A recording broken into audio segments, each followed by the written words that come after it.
자, 교과서 358페이지 봅니다.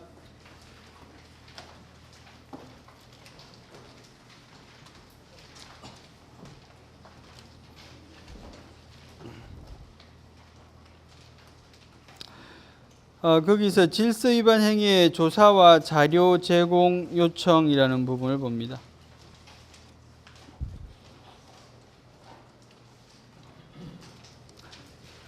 질서 위반 행위 규제법 23조에 보면 과태료의 부과 징수를 목적으로 관계 행정기관 등의 자료나 정보 요청을 정보 제공을 요청할 수 있다, 이런 규정이 있습니다. 이 규정을 근거로 해서 세무관서에 과세 정보를 요청할 수 있을까 하는 것이 실제로 뭡니까? 지방자치단체 등으로부터 이 법제처에 질의되었던 사항입니다. 근데 법제처의 회신은 할 수 없다는 게 법제처의 회신이었어요. 정보들 중에는 뭡니까? 민감한 정보가 있고요, 그죠? 민감한 정보가 있고요. 센시티브한 그런 정보가 있고, 그지? 그 다음에 고도로 민감한 정보가 있고요. highly sensitive한 information. 근데 이제 이 과세 정보 같은 것은 아주 민감한 정보라는 거지, 그지? 그래서 구체적으로 과세 정보를 요청할 수 있다라는 규정이 있지 않는 한 정보 제공 요청을 할 수 없다는 게 법제처의 회신이었어. 그러니까 막연하게 과태료의 부과 징수를 위해서 관계행정청에 자료 제공을 요청할 수 있다라는 규정만으로는 안 되고, 과태료의 부과 징수를 위해서 세무관서에 과세 정보를 요청할 수 있다라는 구체적인 규정이 있지 않는 한 안 되겠다라는 거지, 그지? 이유는 저런 이유 때문에 그래. 나머지 부분은 각자 보시면 될 것 같고요. 자, 하나만 더 물어보자. 과태료를 부과하는 거.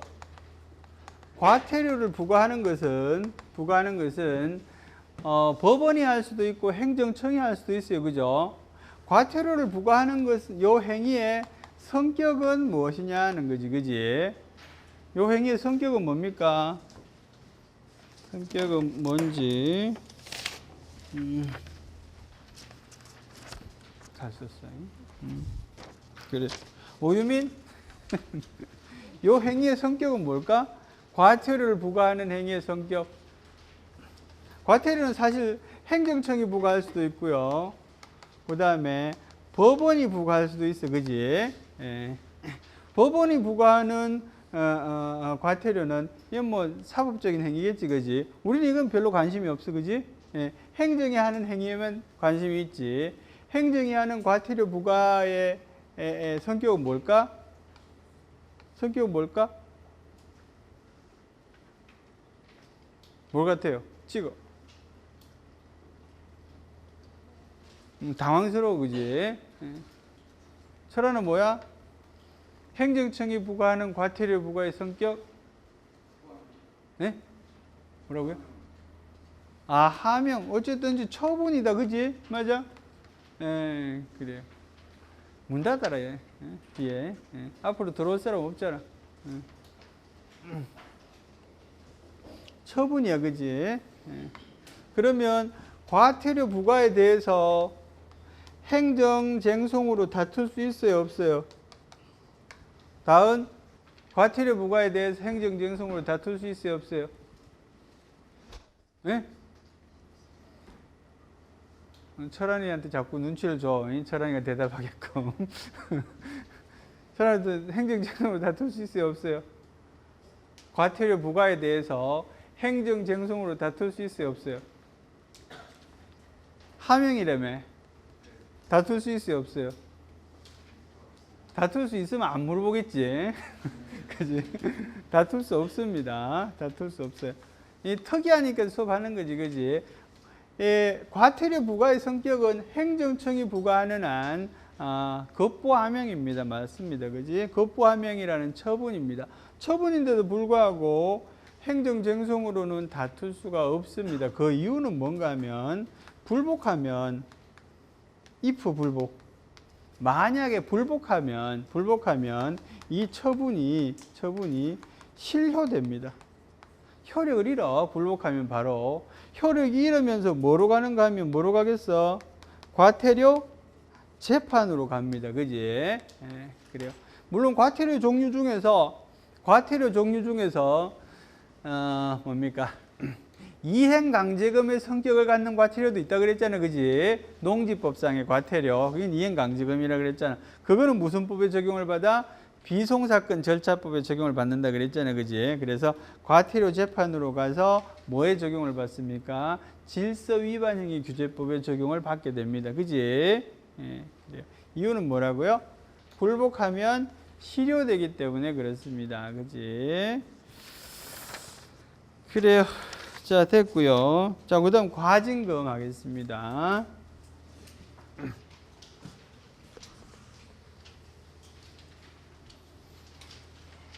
과징금은 두 가지 성격의 과징금이 있습니다. 하나는 뭡니까? 본래적 과징금이라 그럽니다. 또 하나는 뭐겠어? 변형된 과징금이라 그럽니다. 그지? 변형된 과징금, 본래적 과징금. 본래적 과징금은 뭔가 하면 위법으로 획득한 경제적 이익, 그지? 예. 위법으로 인해 획득한 경제적 이익을 회수하는 것입니다. 그지? 위법으로 인해서 획득한 경제적 이익을 회수하는 것입니다. 그래서 요거는 다른 말로는 있잖아요. 요거는 경제법상의 과징금 이렇게 말하기도 합니다. 경제법상 과징금. 경제법상의 과징금, 요 경제법은 주로 뭘 말하는 거야? 독점법을 말하는 겁니다. 독점법. 독점법이 뭡니까? 독점 금지와 뭐랄까노? 규제 완화에 관한 법률이야? 뭐 그런 거 있어. 독점 금지와 규제 완화에 관한 법률. 그래서 독점법에 따라서 독점법이 어떤 게 있는가 하면 시장 지배적인 사업자가 위법하고 부당하게 획득한 그런 이익에 대해서는 과징금으로 이렇게 회수할 수 있도록 되어 있어요. 그게 바로 경제법상의 과징금입니다. 그지? 변형된 과징금은 땡땡에 가름하는 처분 이렇게 말합니다. 땡땡에 가름하는 처분. 요 땡땡에 뭐 들어가? 영업 정지에 가름하는 영업 정지 혹은 또 뭐도 있을 수 있어요. 업무 정지 같은 말입니다. 그지? 영업 정지는 누구한테 하는 겁니까? 영업소에다가 하는 거고요. 업무 정지는 영업자에다가 하는 겁니다. 그지? 그렇지만 어쨌든지 둘 다 가름하는 처분으로 할 수 있습니다. 그러면 if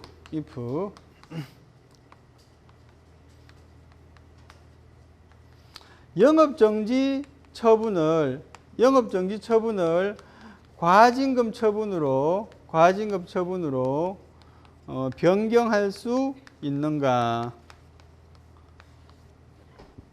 영업정지 처분을 과징금 처분으로 변경할 수 있는가?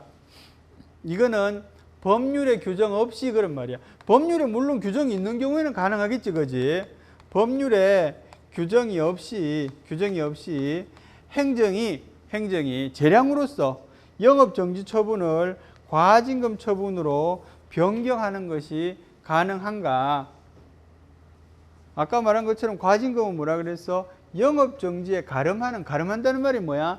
대신하는 그런 말이잖아. 그지? 대신하는 처분으로서 과징금을 부과하는데 영업정지 처분을 부과하도록 법령에 되어 있단 말이지. 그지? 그런데 요거를 과징금으로 바꿔서 처분할 수 있을까?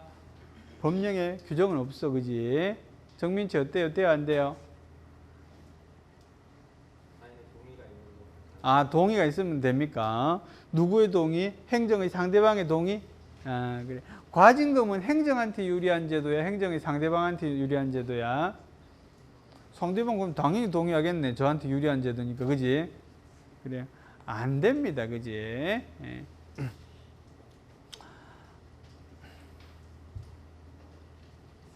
그래서 영업정지에 가름하는 처분으로서 과징금을 부과할 수 있다라는 그런 근거가 있는 경우에만 가능한 거지. 그리고 이렇게 규정하는 경우에 있잖아. 과징금 부과표 같은 걸 만듭니다.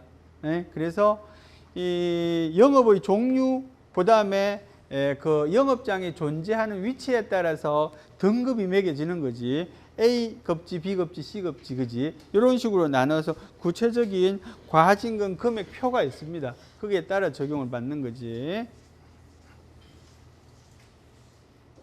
그런데 다시 그러면 if 이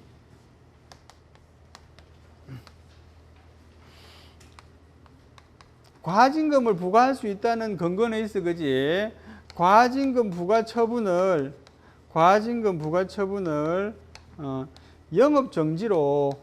영업정지로 변경하는 것은 가능할까요? 변경하는 것은 가능할까요? 요거는 왜 하겠노? 과징금을 부과했는데 있잖아. 이 사업자가 돈 낼 생각이 없는 거지. 낼 돈이 없을 수도 있고, 그지? 그래서 나는 영업정지 받겠단 말이지, 그지? 돈으로 안 받고 몸으로 때우겠다, 이런 말이거든, 그지? 요거는 가능할까? 이건 정민치 어때요? 가능할까? 이것도 안 됩니다. 그지? 안 됩니다. 이것도 언제만 가능합니까? 법률에 규정이 있는 경우에만 가능합니다. 그지? 그래서 이것이 가름하는 성격을 갖는 것이지만 처분은 별개의 처분이기 때문에 법령의 규정을 통해서만 가능합니다. 그지? 근데 옛날에는 있잖아. 옛날에는 이 과징금, 영업정지를 과징금으로 바꿔주는 이런 처분들이 많이 규정이 되어 있었는데 요새는 과징금 부과했다가 이것을 영업정지로 전환하는 그런 경우가 많이 법령에서 보입니다. 그 이유는 뭡니까? 영업자들이 나쁜 영업자들이 많단 말이지. 뺀질되는 영업자들이, 그지? 그래서 이행을 기피하는 영업자들이 많아서 이게 뭡니까? 채찍을 주는 겁니다. 그지?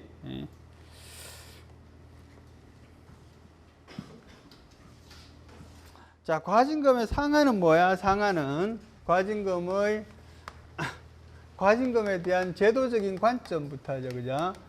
과징금에 대한 제도적인 관점은 뭡니까? 이것은 이용자 보호입니다. 사실은 영업자를 위한 제도가 아니라 이용자를 위한 제도입니다. 실제로는 누구한테 유리하게 적용이 돼? 영업자한테 유리하게 적용이 되는 거지, 그지? 그런데 제도적인 관점은 영업자를 보호하는 거야. 어떤 컨셉인가 하면 있잖아. 여기 행당동에 음식점 하나밖에 없어요. 문 닫으면 못 사용하잖아, 그지? 그러니까 돈으로 벌을 주자, 이런 컨셉이라는 거지, 그지? 그래. 그 다음에 상한액은 뭐겠어요? 상한액은 영업 정지 기간 중에 예상 수입액, 그지? 영업 정지 기간 중의 예상 수입액이 상한액이 되겠지, 그지? 근데 실제로 과징금은 예상 수입액이 한 10분의 1 정도밖에 안 걷습니다. 이유는 뭔가 하면 아까 말한 것처럼 과징금 부과표가 그렇게 자주 바꿀 수 있는 성질의 건 아니거든. 그러니까 한번 만들어 놓으면 그냥 기계적으로 적용만 하는 거예요. 그지? 그래서 영업자를 위한 제도가 되는 거지. 호텔 식당 같은데 하루 영업 안 하면 이 억대 단위의 손해가 납니다. 그지? 근데 과징금은 그 억대 부과하지 않거든.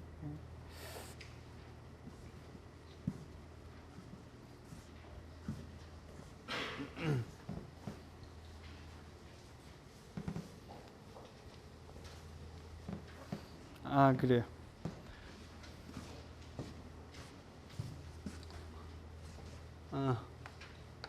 하나 더.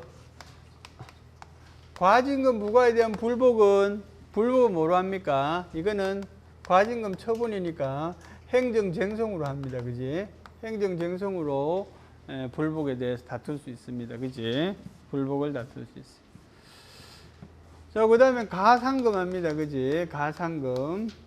가상금, 중가상금. 가상금은 뭐라 그랬어? 지연이자에 해당되는 거야. 그지? 지연이자에 해당되는 겁니다. 그지? 지연이자에 해당되는 제재입니다. 그지? 중가상금은 말 그대로 이중적인 가상금이란 말이야. 그지? 가상금 부과했음에도 불구하고 이행하지 않을 때란 말이지. 그지? 중가상금의 법적인 성격은 뭐라 그랬어? 이행 강제금이라 그랬지. 그지? 할 게 별로 없어요. 그죠? 가산세는 뭐라 그랬어요? 가산세는 불성실 신고에 대한 제재야. 그지? 불성실 신고에 대한 제재. 뭐 그런 거야. 그지? 공급 거부합니다.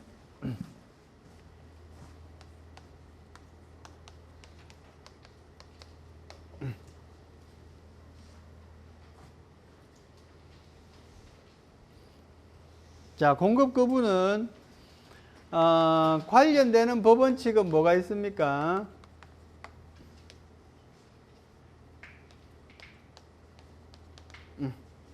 관련되는 법원칙은 뭐가 있어? 공급 거부. 부당결부 금지 원칙, 이게 관련이 돼. 그지?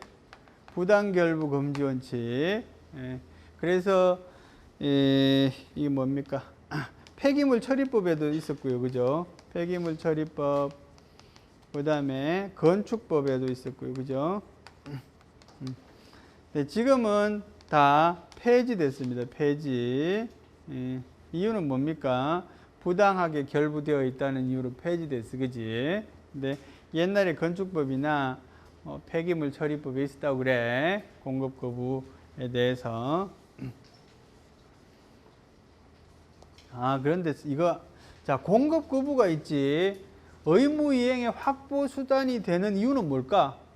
그 기반에는 뭔가 하면 공급은 누구의 의무? 국가의 의무라는 베이스가 깔려 있는 거지. 그지? 지금 공급 거부하는 대상은 어떤 겁니까? 뭘 공급 거부하는 거예요? 전기나 수도나 가스나 이런 것들. 생활에 필요한 재화나 서비스에 대한 공급 거부를 말하는 것이거든. 그지? 그 기반에는 뭐가 깔려 있어요? 그 기반에는 공급은 국가의 의무라는 거지. 그지?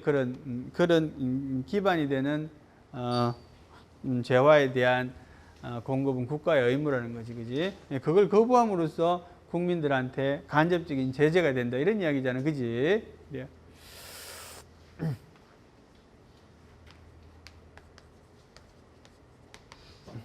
공급 거부의 성질.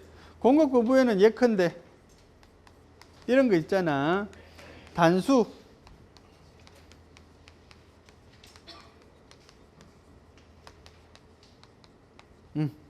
단수는 처분이라고 썼어. 그지?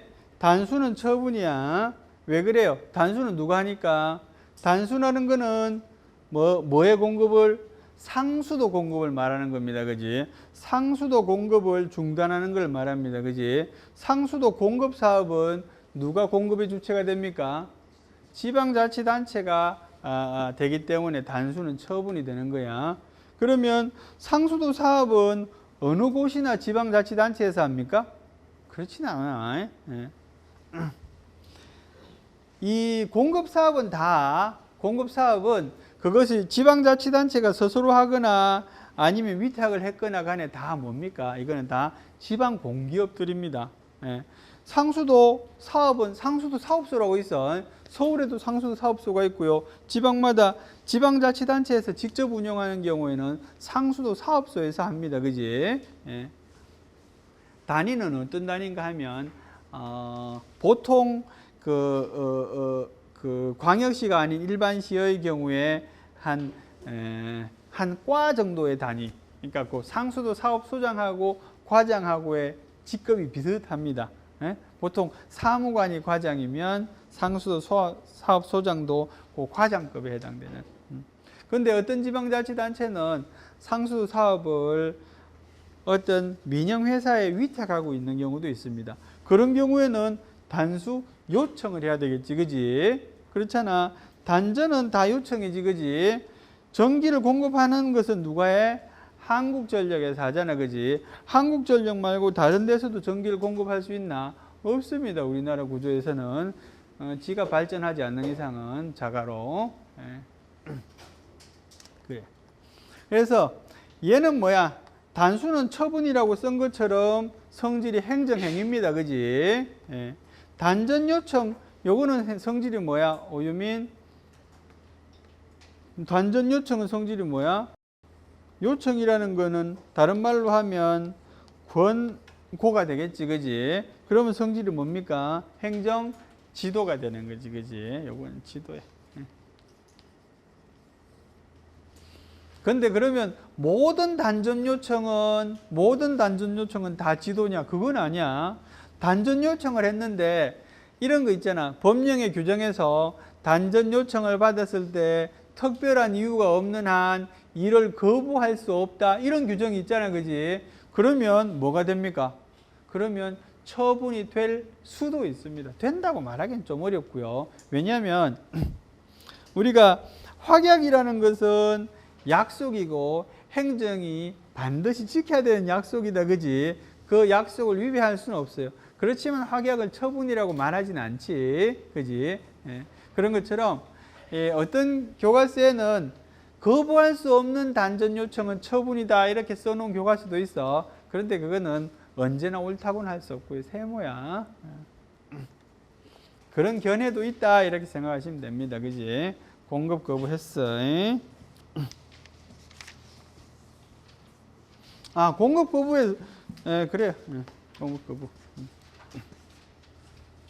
사실은 처분이라고 말하지만 요거는 있잖아. 권력적 사실행위인 것 같습니다. 그지? 권력적 사실행위입니다. 권력적 사실행위는 처분이 됩니까? 처분이 됩니다. 그지? 그것이 권력적인 사실행위라는 것은 있잖아. 종료되기 전까지는 처분이 되는 거야. 현재 존재하고 있으면 그런 거지.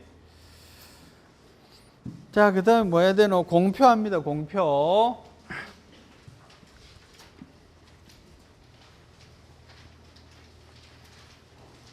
나는 칠판이 있는 자리가 좋습니다. 지울 때 쉬잖아, 그지? 지우면서. 그럼 뭐, 안 지우는 거는 계속 해야 되니까. 자, 공표. 공표는 앞에 수식어가 있어, 사실은. 뭐를 공표하는 거겠어? 법 위반 사실의 공표야, 그지? 법 위반한 사실의 공표. 이래 돼 있어, 그지? 예. 예컨대 이런 거지, 그지? 병력 기피자 명단 공개 이런 거지.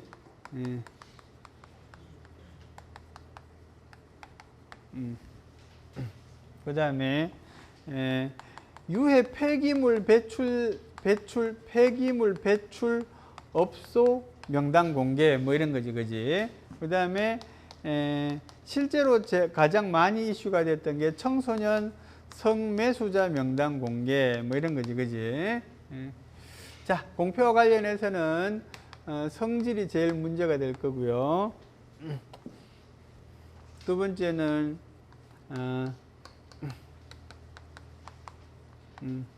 이중처분 여부. 자, 이런 것들이 이제 관심사인 거지.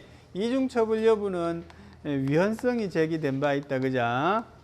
요거부터 하면 이중처벌이다 말이지. 공표는 법 위반 사실이 있어서 형사처분을 받은 자, 특히 요거에 관해서 얘네들은 뭐 형사처분 받은 거에 관계없이 공표하는 거고요. 얘는 형사처분을 받은 자의 명단 공개하는 거거든. 그래서 형사처분 받았는데 또 명단을 공개하면 이중처벌이 아니냐, 그지? 그래요. 위헌성은 없다, 합헌이다라고 말했다는 거지.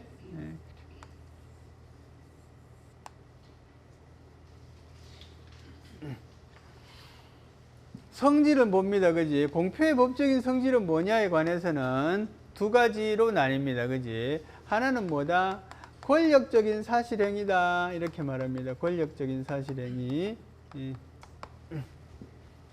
라는 견해가 있고요. 그 다음에는 그냥 사실행위, 비권력적 사실행위, 이 두 가지 견해가 있어. 사실 웃기지. 어떻게 하나의 행위에 대해서 권력적인 사실행위라는 견해하고 비권력적인 사실행위라는 견해가 다 있을 수 있을까? 그지? 비권력적인 사실행위라고 말할 때는 있잖아. 통지 후 공표할 때 그래. 요거는 전제가 뭔가 하면 통지 후 공표할 때. 요거는 통지 없을 때. 그지? 그럼 통지 후 공표할 때 요 통지가 뭐가 되겠어요? 얘가 행정행위가 되는 겁니다. 그지? 예. 얘가 행정행위가 되겠지. 예. 처분이 되겠지. 통지하는 것이.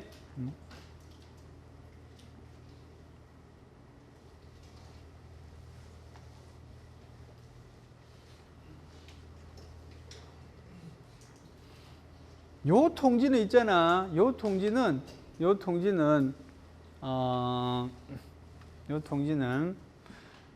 행정행위, 법률행위적 행정행위일까? 준법률행위적 행정행위일까?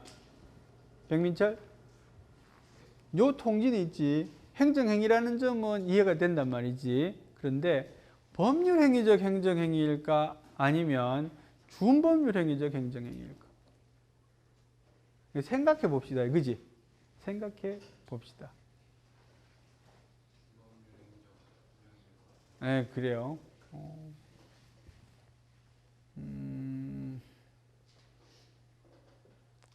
재현이, 현재. 너 현재야, 재현이야? 현재. 현재. 네, 그래요. 현재 어떻게 생각해? 아, 준법률 행위죠. 준법률 행위적 행정행위는 뭐 어떤 거를 말해?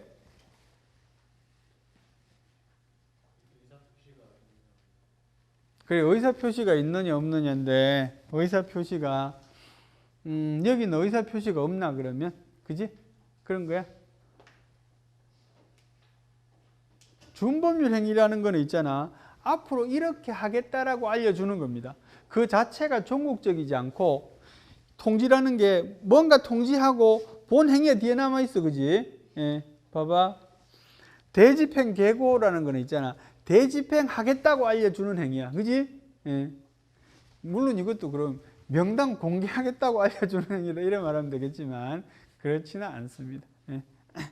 이거하고 똑같이 이거는 그냥 이 통지는 있잖아. 이때의 통지는 우리가 일반적으로 내가 운전면허 정지의 통지를 받잖아. 그지? 그러면 운전면허 정지의 통지는 그 자체가 처분인 거지. 그냥. 예? 예. 그런 것처럼 법률행위적 성질을 갖는 그런 통지입니다. 준법률행위 아니야. 저거는. 그래. 그러고 뭐 한다 그랬나? 이중처벌 여부 아니다. 그죠? 오케이. 됐어.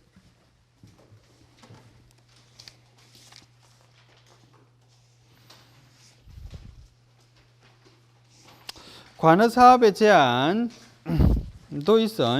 그지? 예. 관어사업의 제한은 뭡니까? 이 과태료 같은 거 제대로 납부하지 않는 경우에 국가에서 발주하는 사업에 참가할 수 없도록 하고 있는 경우. 그리고 뭐 그거 말고도 많습니다. 뭐 건축회사에서 뭐 부정당 사업자 뭐 그렇게 되면 또 뭐 입찰할 수 없고 뭐 이런 거 있지. 자, 이제 끝났고요. 두 번째 이제 행정 구제편을 합니다. 구제. 구제는 기본적으로 사후적인 개념이지, 그지? 사후적 개념입니다, 그지? 우리는 사전적 구제는 다른 말로 뭐라고 불러요? 예방이라고 불러요, 그죠? 그래서 구제는 사후적 구제를 배우는 겁니다, 그지? 사전적 구제에 해당되는 것으로 우리는 크게 세 가지를 이야기합니다, 그지? 뭐를 이야기합니까? 대표적인 것이 행정 절차입니다, 그지? 두 번째는 뭐가 있어요? 청원 제도가 있어요. 그죠? 세 번째는 뭐가 있어요? 민원 처리 제도가 있어요. 이 세 가지를 주로 사전적 구제라고 말합니다. 그지? 이 민원 처리 제도에 해당되는 게 교과서에 우리가 잘 나오는 게 뭡니까? 옴부즈만 제도 하는 게 있어. 그지? 사전적 구제는 사실은 자세하게 배우지 않지. 중요함에도 불구하고, 그지? 예. 중요함에도 불구하고 자세하게 배우지 않는 이유는 뭘까? 논쟁점이 없기 때문에 그렇습니다. 예. 우리가 교과서에서 많이 배우는 이유는 뭐야? 법리적으로 많이 다투어지니까 많이 배우는 거야. 이건 다툴 게 별로 없다는 거지, 그지? 이거는 뭐야? 제도적인 설명만 주로 있을 뿐입니다. 그지? 예. 행정 절차는 과거에 비해서 훨씬 중요해졌지, 그지? 예, 그래요. 우리나라 행정절차법은 절차법만 규정하고 있는 것이 아니라 일부는 실체적 규정도 두고 있다, 그지? 예, 그래. 객관식 문제 그런 거 나오잖아. 우리나라 행정절차법은 일부 실체적 규정 갖고 있나? 잘 모르겠지, 그지? 예. 잘 모르겠는 건 있잖아. 완전한 건 없기 때문에 그게 맞는 거야. 청원이라는 거는 입법청원, 행정청원, 사법청원인데 말 그대로 뭡니까? 청하고 원하는 바지, 그지? 국가에게 자기의 청을 요청하는 겁니다, 그지? 예. 어떤 청원이 일반적이야? 행정청원이 제일 일반적이지. 근데 우리가 많이 들어보는 건 뭡니까? 입법청원을 많이 들어봤지, 그지? 사법청원이라는 거 들어봤어요? 안 들어봤어요. 사법청원은 안 돼요, 원칙적으로. 재판청원은 불가하다, 그지? 재판청원은 불가해야 되겠지. 재판청원을 해버리면 재판이 불공정해질 거 아닙니까, 그지? 그래요. 민원처리는 ombudsman제도 가는 거야, 그지? 뭐 다는 아니지만 민원처리 제도 중에 대표적인 걸 우리는 ombudsman이라고 이야기하지. ombudsman은 이건 어느 나라에서 온 겁니까? 행정학과는 그런 거 이거 행정학 교과서에서도 배우더라. 스웨덴에서 나왔다 그래, 그지? 그래요. 그래서 ombudsman에는 의회형 ombudsman이 있고 행정형 ombudsman이 있는데 원형은 스웨덴에서 나온 원형은 뭐라고? 의회형 ombudsman이야, 그지? 의회형이라는 것은 의회에 소속된 그런 말이야, 그지? 행정형 ombudsman, 우리나라는 행정형 ombudsman이야, 그지? 우리나라 ombudsman 어디 있어요? 국민권익위원회에 있어, 그지? 국민고충처리위원회, 부패방지위원회, 행정심판위원회 세 가지가 합쳐져서 됐어요. 그 세 가지 공통점은 뭡니까? 국민의 권익을 구제하는 거야, 그지? 근데 사실은 안 공통적이야. 학자들은 안 공통적이라고 봐. 그 중에 행정심판위원회는 너무 좀 생뚱맞지. 그렇지만 뭐 대통령이 합치라면 합치는 거지. 그래요. 뭐 하여튼간에 그래, 그 정도 하면 땡이야, 그지? ombudsman은 이것만 기억하면 되는 거지, 그지? ombudsman을 표시하는 대표적인 말, 그지? 이거 watchdog without teeth, 이것만 알고 있으면 돼, 그지? 이게 뭡니까? ombudsman의 역할이야. 이빨이 없는 감시견이다 하는 것이, 그지? ombudsman은 이빨이 해당되는 게 뭡니까? 이거는 강제적인 처분을 말하는 거예요, 그지? 강제력을 동원할 수 없는 권고만 할 수 있잖아, 그지? 그런 뜻이.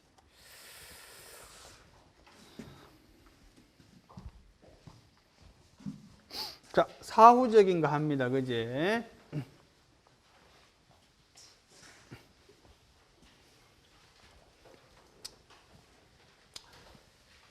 자, 사법적인 구제 방식은 있지. 행정적이든 민사적이든 같습니다. 구제의 기본적인 모습은 두 가지밖에 없어요. 하나는 뭐야? 원래대로 돌려놓으시오라고 말하는 거예요, 그지? 구제는 두 가지밖에 없어. 형사적인 구제는 성격이 다르지. 우리가 법이 있잖아. 민사법이 있고 형사법이 있고 공법, 행정법이 있잖아, 그죠? 민사법하고 행정법은 성격이 유사해. 왜냐하면은 법률관계 당사자들의 법률관계를 다투는 거니까. 그런데 형사법은 좀 달라. 형사법은 당사자 관계가 아니지. 이거는 뭡니까? 어떤 놈이 죄를 지었고 걔한테 어느 정도의 형을 내리는 것이 적당한 걸 판단하는 거란 말이야, 그지? 그래서 형사법은 얘네 두 개하고는 성격이 다른 거야, 그지? 가장 이질적인 법이지, 그지? 그래서 사실은 행정법을 강의하시는 분이 부득이한 사유로 민법 가르치라 그러면 할 수는 있겠지. 물론 못해. 나보고 하라 그러면 난 안 하는데 많이 할 수는 있겠지. 그렇지만 얘는 너무 성격이 다르다 이런 말이지. 자, 그래서 구제는 있잖아. 민사든 행정이든 구제의 기본적인 원형은 같습니다. 그지? 하나는 뭐다? 돌려놔. 다 돌려놔. 그지? 이걸 뭐라 그러노? 원상회복이라 그럽니다. 그지? 원상회복. 원상회복. 두 번째는 전보라고 그럽니다. 전보. 전보라는 말이 참 어려운 말이다. 그지? 용어가 어렵다. 그지? 저는 이런 전자 씁니다. 약자로 썼어. 정자로 쓰면 틀릴까봐. 정자로 쓰면 다행히 생각났어. 이런 자야. 요 전자, 오로지 전자 비슷한 데다가 오로지 전자에다가 여기 차자 붙이면 돼. 그게 뭡니까? 옮긴단 말이야. 이렇게. 차로 옮길 수 있잖아. 그죠? 옮긴다는 뜻이고요. 보라는 거는 있잖아. 보라는 거는. 이게 뭔 말이고? 보충한단 말이야. 그죠? 옮겨서 보충한다는 말이야. 이게 뭔 말인가 하면 돈으로 막는다는 말이야. 돈으로. 전부라 그러기 돈 전자 쓰는 거 아니야. 돈으로 막는다고 그래서 원래대로 돌려놓는 거 하고 그 다음에는 원래대로 못 돌려놓으니까 돈으로라도 조금 보상을 해준다 이런 말입니다. 그지? 그래서 요 원상회복은 민법에는 원상회복이 있지만 행정법에는 원상회복이라는 게 실제로 없어. 그지? 여기에 해당되는 게 행정쟁송입니다. 왜 행정쟁송이 원상회복이 되는가 하면 위법한 처분을 취소하면 위법한 처분이 없는 걸로 되니까 원상회복처럼 되기 때문에 그런 거지. 그지? 그래요. 그 다음에 여기 해당되는 게 손해전보제도입니다. 손해전보. 손해전보라는 것은 행정작용으로 인해서 발생한 손해를 전보, 돈으로서 메꿔준다 이런 말입니다. 그지? 그래서 원래대로 돌려놓는 방법, 돈으로 메꾸는 방법이 있다. 그지? 원래대로 돌려놓는 거에는 이거는 뭡니까? 행정심판하고 행정소송이 있는 거지. 그지? 또 돈으로 메꾸는 방법에는 손해배상하고 손실보상이 있는 거지. 그지? 이렇게 있는 게 그지? 배상이라는 말은 언제나 손해하고 이렇게 매치됩니다. 손해보상이라는 말은 안 씁니다. 손해는 언제나 배상입니다. 이건 always. 언제나 그렇습니다. 그지? 이유는 뭔가 하면 요 배상이라는 것은 풀었으면 뭔가 하면 불법행위 책임이기 때문에 그렇습니다. 불법행위 책임. 배상이라는 것은 불법행위 책임을 말합니다. 보상이라는 것은 손실보상이라는 것은 요거는 있잖아. 불법행위 책임이라는 것은 위법한 작용임을 전제로 하는 거지. 그지? 손실보상이라는 것은 적법한 작용을 전제로 한다고 하는데 말도 여기서는 손실이라고 그래. 그지? 손해라는 말을 안 써요. 왜 그런가 하면 해라는 것이 뭡니까? 위법하고 연결되기 때문에 그렇습니다. 해를 끼치는 것을 말하는 거지. 해를 끼치는 것은 적법하게 끼칠 수는 없거든. 적법하게는 뭡니까? 뭔가 잃었다는 거잖아. 그지? 그래서 사실은 한자의 의미를 잘 생각하면 왜 손해가 배상인지, 왜 손실은 보상인지를 알 수 있습니다. 그지? 그런데 사실은 있잖아. 보상은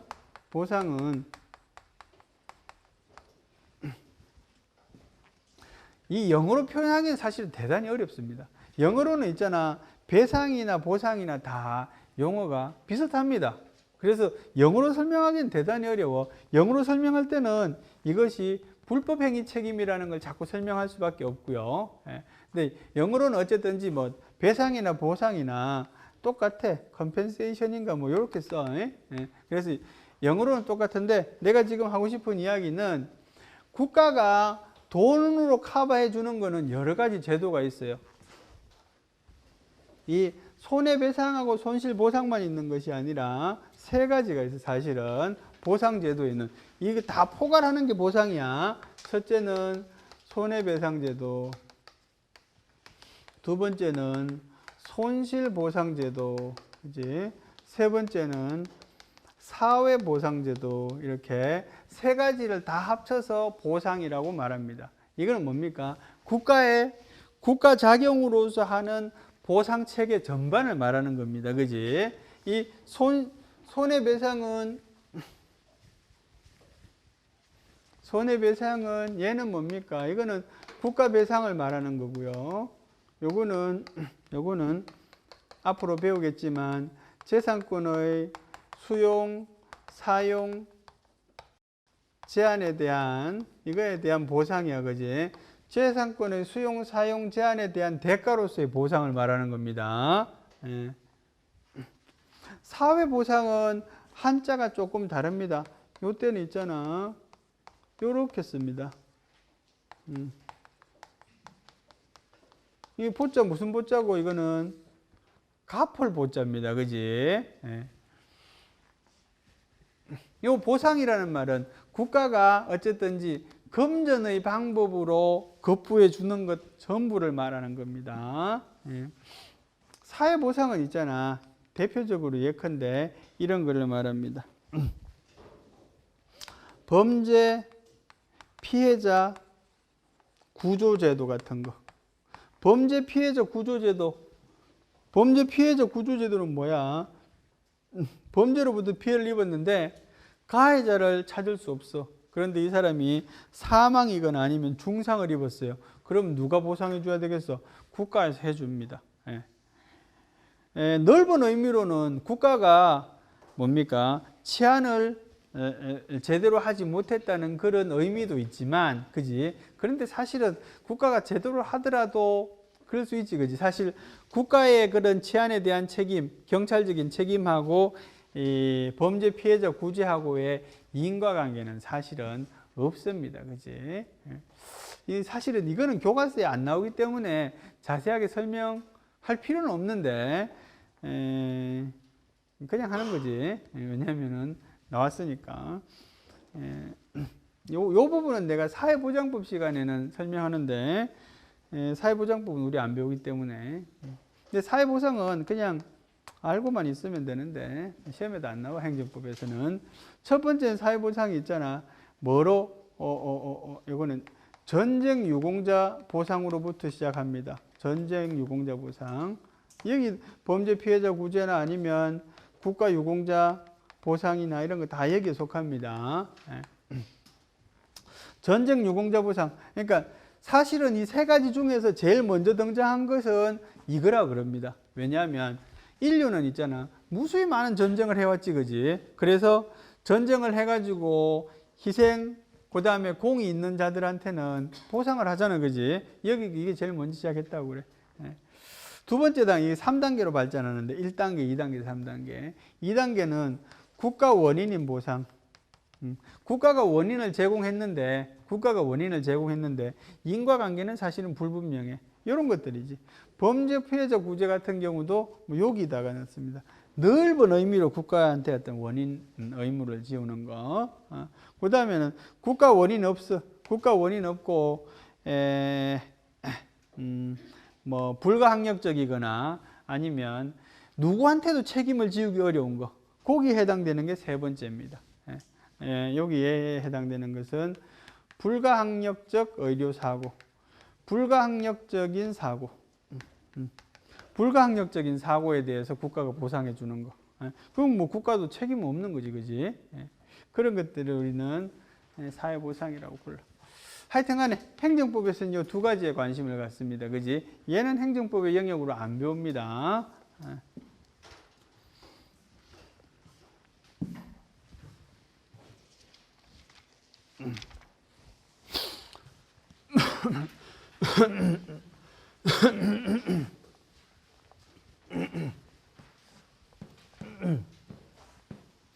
자, 책에 맨 처음에 보니까 행정구제적 의의로 두 가지를 이야기하고 있어요. 의의는 뭔가 하면 첫째는 실질적 법치주의의 구현이야. 실질적 법치주의의 구현.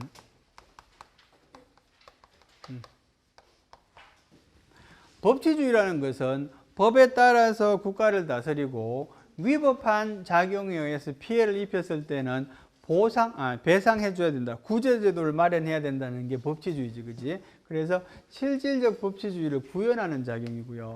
그 다음에 법의 양면적 효력, 양면적 효력을 구현하는 겁니다. 그지? 법은 양면적 효력이 있어요. 양면이라 하면 뭐하고 뭐를 말하는 겁니까? 이거는 국민에 대해서도 효력이 있고요. 행정에 대해서도 효력이 있다는 거예요. 그지? 예. 이 행정 구제는 어디에 초점을 두고 있는 거야? 행정도 법을 지켜라 이런 말이거든. 그지? 행정도 법을 잘 준수해야 된다는 그런 측면에서 법의 양면적 효력을 구현하는 측면이 있다는 거고요. 행정구제제도의 발전. 두 번째, 행정구제제도의 발전. 행정구제제도의 발전하고 관련해서 있잖아. 획기적인 변화를 갖고 오는 제도적인 변화는 뭔가 하면 개괄주의의 도입입니다. 개괄주의의 도입. 개괄주의의 도입은 행정구제법의 역사에 중요한 변화를 갖고 오는 거지, 그지? 행정구제의 역사와 행정법의 역사는 같다? 웅기, 반웅기. 행정구제의 역사하고 행정법의 역사는 같다? 아, 같아. 그래. 행정법의 역사는 있잖아. 구제의 역사를 통해서 형성이 됩니다. 왜 그렇노? 행정법이 있잖아. 그 자체만으로만 의미가 있다면 행정구제하고 관련 없을 텐데 행정이라는 것은 결국 뭐를 위해서 존재합니까? 국민들한테 집행되기 위해서 존재하는 거거든. 그래서 집행의 과정에서는 위법한 상황이 발생하는 거고, 그지? 그렇기 때문에 행정구제의 역사는 행정법의 성립 과정, 발전 과정을 그대로 반영하는 겁니다. 그지? 우리 행정법 배울 때 있잖아. 총론에서 제일 먼저 배우는 게 뭐야? 제일 먼저 배우는 게 뭡니까? 정광성. 행정법 배울 때 제일 먼저 뭐 배웠어요? 물론 자질구레한 거 많은데 눈에 띄는 거 이야기해. 아니 그런 거 말고 그건 자질구레한 거에 속해. 행정법을 배울 때 제일 먼저 뭘 배웠어요? 또 뭘 배워야 돼? 논리적으로 안 배웠는지도 모르지만 뭘 배워야 돼? 행정법 배울 때 법치주의를 배워야 돼. 법치주의가 제일 먼저 배울 겁니다. 그러니까 맨 앞에 나오는 것 중에 제일 중요한 게 법치주의인데 실질적 법치주의의 성립은 개괄주의의 도입으로서 이루어진다 이런 표현이 있어요. 그죠? 맞아요? 맞겠지 뭐 내가 얘기했으니까. 그래요. 개괄주의는 뭔지 잠을 깨기 위해서 안성재한테 물어봅니다. 잠 오지 안성재? 그지? 나도 그래. 안성재. 개괄주의라는 건 뭡니까? 개괄주의는 뭐고? 한마디로 말하면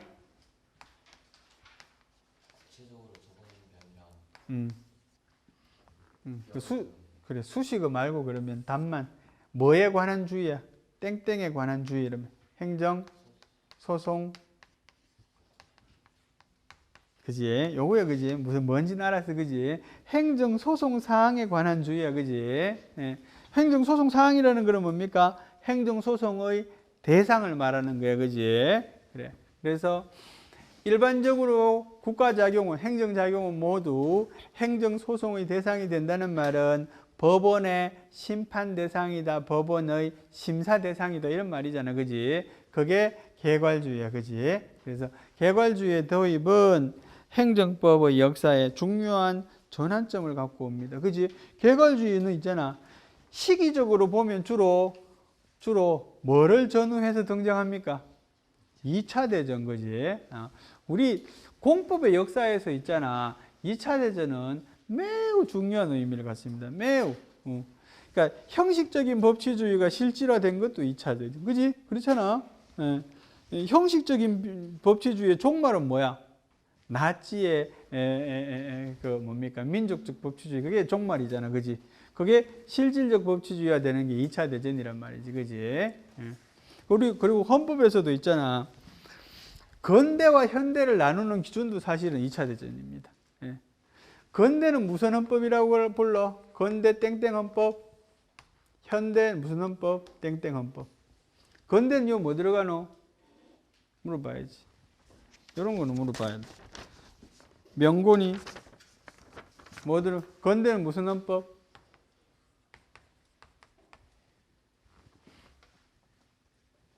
몰라. 예. 그래요. 모를 수도 있지. 응보 옛날에 이 수업 안 들었나? 딴 거 들었나? 너 뭐 듣긴 했잖아, 그지? 예, 그래. 그래도 대답해. 들었어, 대답해. 건대 무슨 헌법이야? 국민헌법. 비슷해. 비슷해. 예. 한자는 맞았어. 예? 헌법에 국민헌법이라는 말은 없는데, 건대 시민헌법입니다. 시민헌법. 시민이란 말은 다른 말로 어떻게 바꿀 수 있을까? 백이주. 네, 시민은 다른 말로? 시민이라는 말은 무슨 뜻이야? 시민이라는 말은 이 백성이 세상의 주인이라는 뜻이야. 백성이 세상의 주인이라는 말을 두 자로 바꾸면 민주헌법이야, 그죠? 건대는 민주헌법, 시민헌법입니다. 건대 민주헌법, 시민헌법에서 최고의 가치는 뭐야? 최고의 가치는 자유야, 자유. 그치? 자유. 이 자유인데 뭔 자유야? 로부터의 자유라 그랬잖아. 로부터의 자유. 현대는 뭡니까? 현대는 사회민주주의 헌법이야. 사회민주주의. 민주주의 헌법이야. 원이면 뭐 복지국가 헌법이야. 민주국가 헌법, 시민국가 땡땡 미안해. 되게 국가라는 표현 써요. 시민국가 헌법, 민주국가 헌법. 현대는 복지국가 헌법, 사회민주주의 헌법. 그지? 예. 사회주의 헌법은 아니야. 예. 근대 민주국가 헌법이 있잖아. 2차 대전을 기화로 해서 반성을 합니다. 그지? 예. 2차 대전을 기화로 해서 반성하는데 두 가지 형태의 반성이 나타납니다. 하나는 사회민주주의 헌법, 또 하나는 뭡니까? 사회주의 헌법. 그치? 사회민주주의하고 사회주의가 2차 대전 이후에 등장하는 거지. 그지? 사회주의는 누구를 통해서? 소련, 스탈린. 그지? 예. 사회민주주의 헌법은 뭡니까? 이 수정자본주의하고 같은 거예요. 그지? 뭐 그런 맥락으로 이해되는 거지. 그지? 어쨌든지 민주국가에서 그지? 그지? 예. 하여튼 간에 이제 2차 대전은 있잖아. 우리 정치, 경제, 사회 이런 영역에서 커다란 전환점이 됩니다. 예? 민주사회에 대한, 근대사회에 대한 정리가 이루어지는 거지. 그치? 정리. 예. 그래 보면 있잖아. 현대라는 이런 시기는 대단히 짧다. 그죠? 예. 불과 몇 년 됐노? 불과 100년 조금, 그지? 뭐, 하기야 근대라는 것도 뭐, 지금 따져보면 한 200년 조금, 그지? 예. 1789년입니까? 뭐, 시민대혁명, 그지? 예. 이게 다 1700년대 말에 일어났던, 그 다음에 우리, 근대 3대 혁명이 뭐고? 뭐, 우리 역사 시간에 배우잖아. 독립혁명, 1776년. 연도 외우는 사람 바본데, 이거 그냥 외워지는 거지, 그지? 외우려고 외우는 게 아니라. 그 다음 뭐, 명예혁명, 몰라 몇 년도인지 그거는. 너무 잘 알면 바보 같기 때문에. 그래요. 어쨌든지.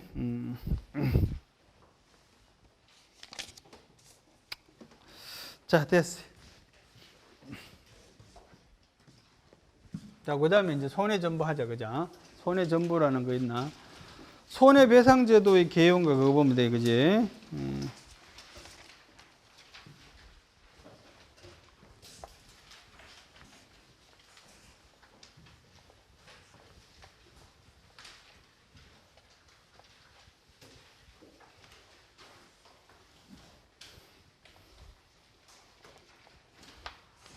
자, 이번에 할 이야기는 뭔가 하면 손해전보제도의 구조를 배웁니다. 그지? 손해전보제도의 구조. 손해전보제도는 금방 말한 것처럼 두 가지 있어. 그지? 손해배상하고 손실보상이 있어. 그지? 자, 이 양자의 구분이 있잖아. 구분이 말로는 쉬운데 실제로는 명확하지 않더라는 거지. 그지? 명확하지 않더라는 거야. 손해배상이라는 것은 아까 뭐라 그랬어? 불법행위 책임이라 그랬지, 그지? 불법행위 책임. 불법행위 책임에 의하지 않은 국가의 보상은 사실은 널리 손실보상의 범주에 이해돼야 됩니다. 그지? 봐봐. 국가의 작용으로 인한 피해는 모두 보상되어야 된다. 이 말은 맞나? 국가의 작용으로 인한 피해는 모두 보상되어야 한다. 맞습니까? 정준영? 맞아, 안 맞아? 국가의 작용으로 인한 피해는 모두 보상되어야 한다. 당위적으로. 맞지, 그래, 맞지. 모두에 긴장하지 말고. 맞습니다, 그지? 그런데 우리 헌법이 상정하고 있는 손해배상 제도는 사실은 완전히 커버하고 있지 못해요. 불법행위로 인한 피해는 손해배상이 되고요. 그 다음에 손실보상은 재산권에 대한 수용, 사용 제한만 커버되거든. 사실은 헌법이 상정하고 있는 것은 불법행위로 인한 것은 손해배상, 불법행위로 인하지 않은 피해는 모두 손실보상, 이래야지 맞다는 거지, 그지? 그런데 큰 구멍이 있다, 그죠? 그래서 손해전보제도의 험결에 대해서는 조금 이따가 배울 텐데, 어쨌든지 구분이 명확하지는 않다는 거지, 그지? 자, 하나씩 봅니다, 그지? 불법행위 책임이라는 것은 두 가지 요건을 필요로 한다, 그지? 하나는 뭡니까? 주관적인 요건이 필요할 거고요. 하나는 객관적인 요건일 거야. 객관적인 요건이라는 것이 뭡니까? 이게 바로 피해의 사실이야. 피해의 사실. 오케이? 맞지? 주관적인 요건은 뭐야? 주관적인 요건은 뭘 말할까, 진아? 객관적인 불법행위 책임의 객관적인 요건은 피해 사실이야, 그지? 주관적인 요건은 뭘까? 추측하면 되잖아, 그지? 뭐 뻔하지. 고의나 과실, 그지? 근데 고의에 의한 거는 있잖아. 설명할 게 없어요. 당연하기 때문에. 고의는 우리나라 말, 이것도 우리나라 말이지. 고의는 풀어서 하라면 뭡니까? 일부러 그런 말, 일부러. 영어로는 바로 의미가 딱 맞았지. 과실이라는 것은 실수로 이런 거거든. 근데 고의는 사실은 논쟁점이 별로 없어요. 어디서나 그래. 형법에서도 그래. 고의는 뭐 당연하니까. 그런데 실수로 일한 건 어때까지 벌여야 될 건지에 대해서는 사실은 관심이 되게 많습니다. 형법에서도 실수로 인한 건 잘 벌하지 않는다 그랬잖아, 그죠? 되도록이면 용서하려는 경향인 거지, 그지? 실수로 인한 것도 벌하는 거는 뭡니까? 실수임에도 불구하고 사회적 반가치를 부여할 수 있는 거, 실수인데도 정말 나쁜 거야. 왜? 요런 피해가 안 발생하도록 정말로 최선을 다해야 되는데, 이 부분에 관해서는 실수로 사람을 죽이는 거는 정말로 주의해야 되는데 주의 안 한 거잖아요, 그지? 그러니까 실수임에도 불구하고 사회적 반가치를 부여하는 거거든, 그지? 그래. 그래서 과실이 문제가 되는데, 불법행위 책임은 과실책임주의라고 한다, 그지? 과실책임주의. 과실책임주의는 풀어서 설명하면 뭐야? 승규. 과실책임주의는 이건 무슨 말이야? 뭘 과실책임주의라 그래? 과실이 없으면 책임이 없다, 그치? 과실이 없으면 책임이 없다고 과실책임주의야, 그지? 과실이 없으면이란 말은 다시 말하면 뭡니까? 과실이 입증되지 않으면, 그지? 과실 입증을 말하는 거거든. 과실 입증. 과실이 입증이 되지 않으면 책임을 지지 않는다는 거거든. 그런데 입증할 수 없는 과실들이 많이 생겨난다는 거지, 그지? 사회가 발달함으로써 입증할 수 없는 과실이 많이 생깁니다, 그지?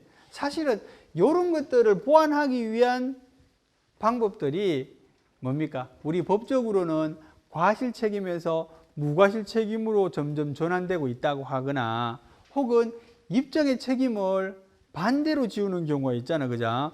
원래 과실 책임주의는 누가 입증하는 겁니까? 피해자가 네가 어떤 실수로 나한테 이런 피해가 있었는지를 입증하는 겁니다. 그지? 예.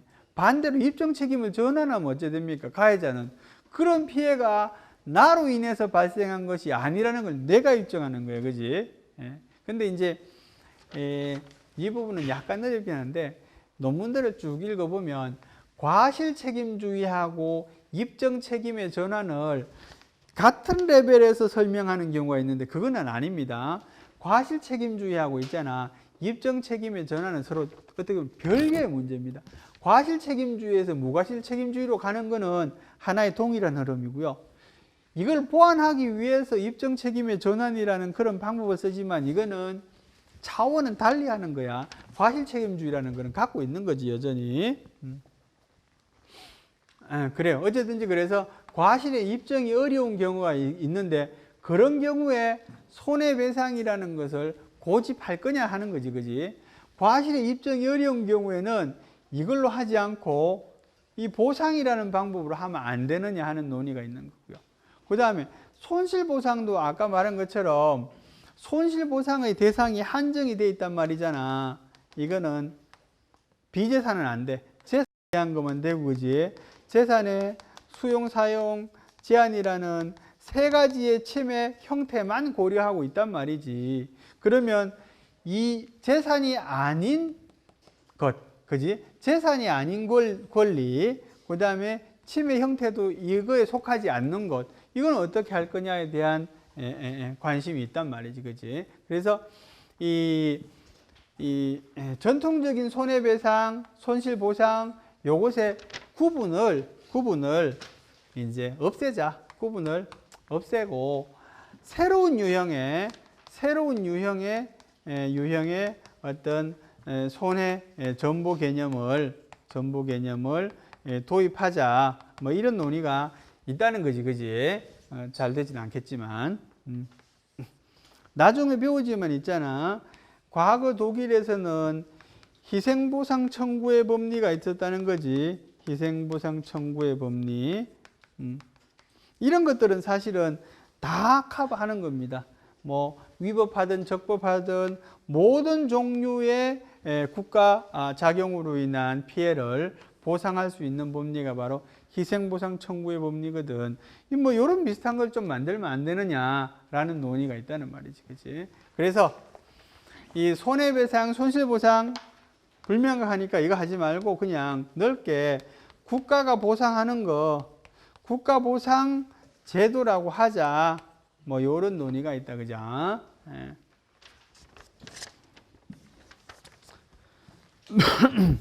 제도적인 융합이라는 게 그런 거야.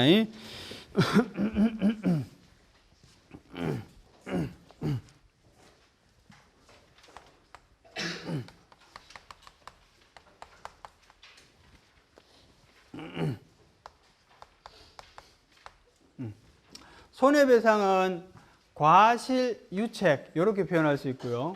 그 다음에 손실보상은 무과실,